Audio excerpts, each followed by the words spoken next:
je me suis occupé pendant 1 an et demi des placements abusifs avec une histoire de viol derrière, etc. Bon, dans le juridique. Et là, je parle vraiment juridique parce que tout ce que je dis dans ma vie professionnelle, euh, on peut presque en discuter encore parce que ça suivant les comportements des gens, etc. Complètement débile. Bah, au niveau de l'enfance, dans mon travail, j'ai jamais été à la brigade des mineurs, par exemple, Ouais. mais là où j'étais, on s'est attaqué de cette manière-là, c'est-à-dire que le collègue qui était à la brigade des mineurs y a participé, je suppose maintenant, c'est qu'on a voulu me placer, mon gamin. Ah, Et d'accord. là, j'ai eu chaud, quoi. Mais bon, j'étais réactif parce que dès le début, moi, j'ai écrit à la juge des enfants. Tout m'arrivait. En 2013, ils m'ont tout fait. C'était vraiment. Alors, c'est peut-être franc-maçonnique, hein, je souris, mais moi, je suis Ouais. pas là-dedans. J'ai découvert la franc-maçonnerie avec les bouquins un peu pour essayer de comprendre, parce qu'on m'a invité dans la franc-maçonnerie, on ne m'avait jamais fait avant.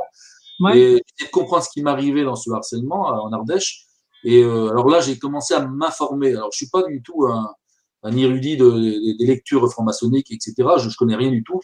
Mais j'ai eu une petite approche pour voir ce qu'ils pouvaient faire. Enfin, moi, de toute façon, franc-maçonnerie ou autre chose, à partir du moment qu'on a des réseaux, hein, autres que la hiérarchie dans la policière, par exemple, où c'est strictement interdit et puis dangereux, parce que alors on a les réseaux syndicaux, vous voyez, ça peut le faire aussi, mais tout ça c'est officiel. Mais si les gens sont dans la franc-maçonnerie puis finalement ils exécutent des ordres qui viennent dans ces milieux occultes, on n'en sort pas, quoi. Et c'est pour ça que ça fait beaucoup de mal. Mais dans ma vie, moi, je me tiens à ce que je suis avec mes petits moyens et je rentre dans rien du tout. Je préfère être tout seul, complètement et dépendant de personne. Voilà, on était pas en live public, mais en privé, mais je disais, moi, ceux qui ont des enfants encore, moi, le mien, il a 18 ans, il n'est plus avec moi, il est reparti au mois de septembre, mais euh, il est plus question que les parents acceptent de voir les forces de l'ordre avec l'ASE, par exemple, rentrer chez eux comme des sauvages pour arracher les gamins comme on peut le voir. Il faut Ah, résister mais à bien ça. sûr, bien sûr. Il faut Mais résister. Alors, qu'est-ce qu'on risque?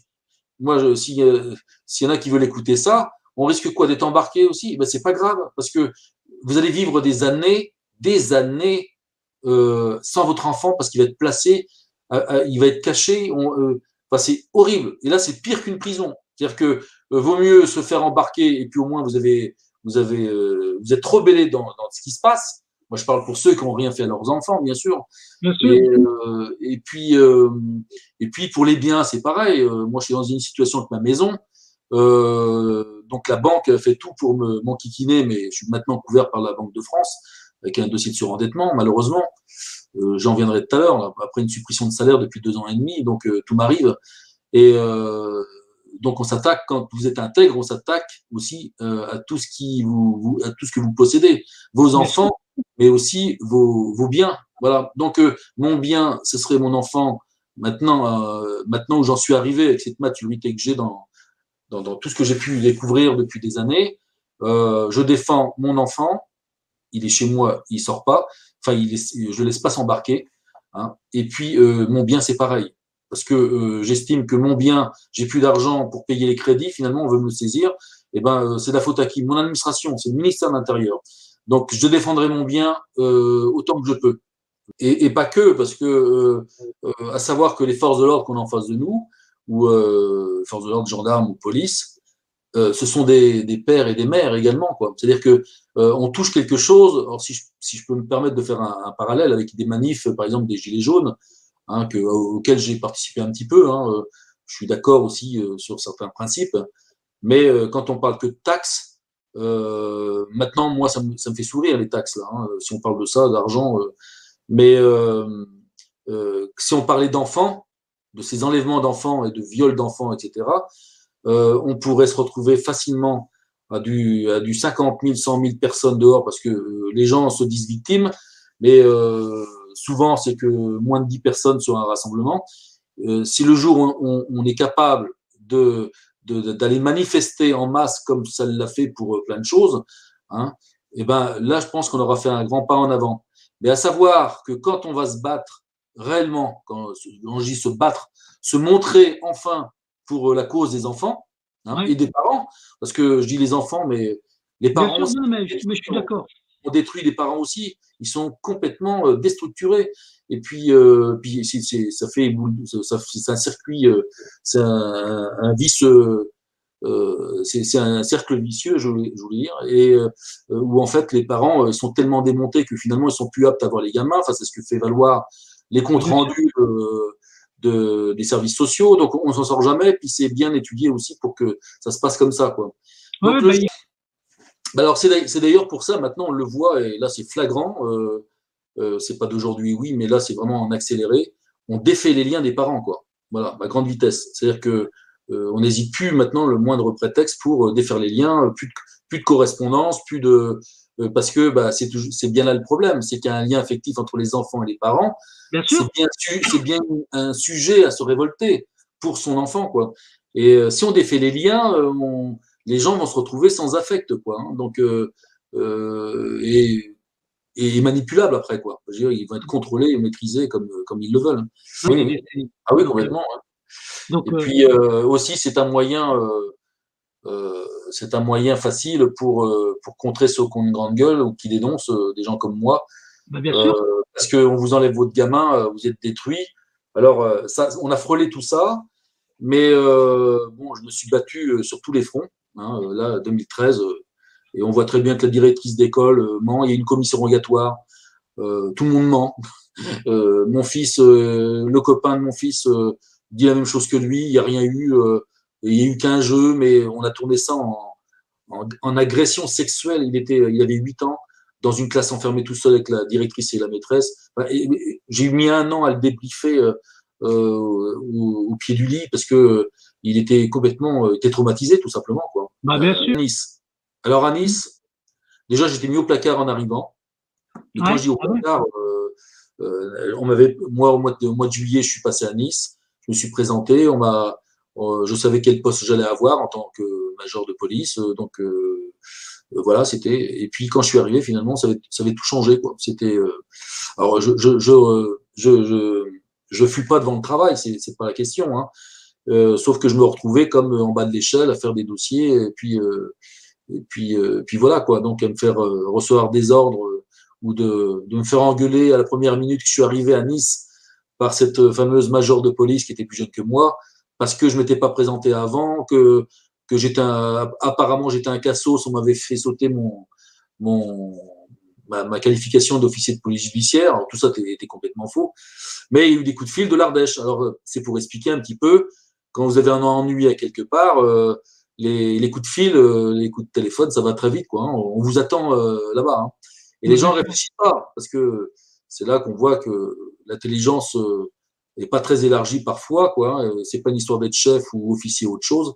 Ils exécutent là aussi dans la connerie, quoi, tout simplement. Et Bah, bien sûr. Mais on il essaye de. faut. Voilà. Alors, 2017, je fous le camp de Nice, obligé, parce que là, j'avais quand même des menaces de mort là, verbales ou par des signes. Donc à la fin, donc j'ai dit, puis je pensais à mon gamin, quoi. Donc on est parti sur Poitiers, d'où je suis natif, où j'habite maintenant. Et donc là, c'est au mois d'août 2017. Et s'en est suivi. Euh, alors ils m'ont mis en maladie. Et puis, mais ils m'ont pas empêché. Enfin, je veux dire, je suis parti à 900 km de Nice. C'est mon lieu de travail. Hein. Mais là, il fallait que je déguerpisse du sud. Là, c'était plus possible, quoi, parce que je vis quand même des choses depuis tant d'années. Faut pouvoir résister, quoi. Et c'est pas une vie, en tout cas. Et euh, donc j'avais fait une demande aussi de mutation dérogatoire qui s'annonçait bien au début, mais qui a été shootée. Euh, des gens sont intervenus, puis donc ils m'ont fait shooter le truc. Moi, je voulais reprendre le travail. Je voulais plus être en maladie. On m'avait fait une expertise, fait faire une expertise psychiatrique à Poitiers. Ce que j'ai fait, ça m'a été caché pendant 3 ans et demi. Et vous voyez, c'est un commissaire divisionnaire auprès du médiateur de la police nationale à Paris qui, très vite, il m'a fait que ça, parce qu'après, il a disparu. Donc, pour vous dire qu'il y a quand même des forces internes qui empêchent les gens même de bonne volonté d'agir. Et j'ai réussi à récupérer au bout de 3 ans et demi mon expertise psychiatrique qui finalement m'incitait à retravailler à Poitiers, quoi. Donc, ils m'ont empêché de reprendre le travail de cette manière-là, quoi. Et donc, je me suis un peu opposé à tout ça. J'ai dit plus de maladie. Maintenant, niette. Et ils m'ont supprimé mon salaire depuis juin. Alors, un arrêté qui est du 25 mai 2020 qui me faisait supprimer mes salaires à partir du 1er juin 2020. C'est-à-dire que 5 jours pour m'avertir que j'ai plus rien pour le mois de juin. Quoi. Enfin, voilà. Déjà une. Et puis après un deuxième qui n'a même pas été notifié, 15 juillet 2020, pour me dire que j'étais radié des cadres, machin. Normalement, vous savez, quand on fait des bêtises dans l'administration, on passe un conseil de discipline, on vous vire si on veut, ou alors on fait une commission de réforme parce que vous n'êtes pas bien dans votre tête, et finalement on vous vire aussi. Mais là, on n'a rien fait. Ils peuvent pas, parce que je suis ni l'un ni l'autre, là, il n'y a pas lieu que je passe dans les commissions, et ils ne savaient pas comment me shooter, et à coup de pied dans les fesses, en plus, de cette manière-là, signer des arrêtés signés par une DRH, pas par le préfet. Alors, je viens de voir aujourd'hui, là, ça avance un peu parce que j'ai 2 dossiers d'instruction au tribunal administratif de Nice avec une avocate. C'est très long, 2 ans et demi, on est toujours là. Mais pendant 6 mois, l'administration, le SGAMI de Marseille, qui ne répond pas aux réquisitions du tribunal, de la magistrate. Hein. Donc, au bout de 6 mois, enfin, il y a un mémoire qui est arrivé dans les mains de l'avocate, qui a répondu par un mémoire également. Donc, ça avance un peu là.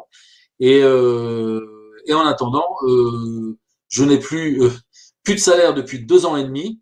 Oh, d'accord. Et récemment, plus de RSA depuis le mois de septembre, parce que j'ai réussi à avoir le RSA quand même, mais au bout de plusieurs mois, quoi, ça s'est pas fait comme ça. Tout est freiné, quoi, me concernant, on fait en sorte. Hein. Et depuis le mois de septembre, plus de RSA parce que il me demandait depuis plusieurs mois de signer un contrat de réinsertion professionnelle. Et je suis toujours fonctionnaire de police. Et j'accepterai pas d'être viré comme ils sont en train de le faire parce que tout est inversé, évidemment, parce que j'ai dénoncé, moi, dans des dossiers d'instruction avec des preuves, tout ce qu'on a pu me faire dans le harcèlement. Et finalement, on inverse, on a voulu on m'a fait condamner d'ailleurs pour cette non-représentation d'enfant à 2 mois de sursis que j'ai inscrit en faux auprès de la cour d'appel de Nîmes. Je suis convoqué c'est pas perdu encore parce que je suis convoqué en audience au mois de janvier 2023. Donc, alors, vous voyez bien que c'est des années qui passent, tant d'années pour tout le monde. Parce que là, je parle de moi, mais ce soit les enfants ou autre chose. Mais la vie passe avant d'obtenir gain de cause, si vous obtenez gain de cause.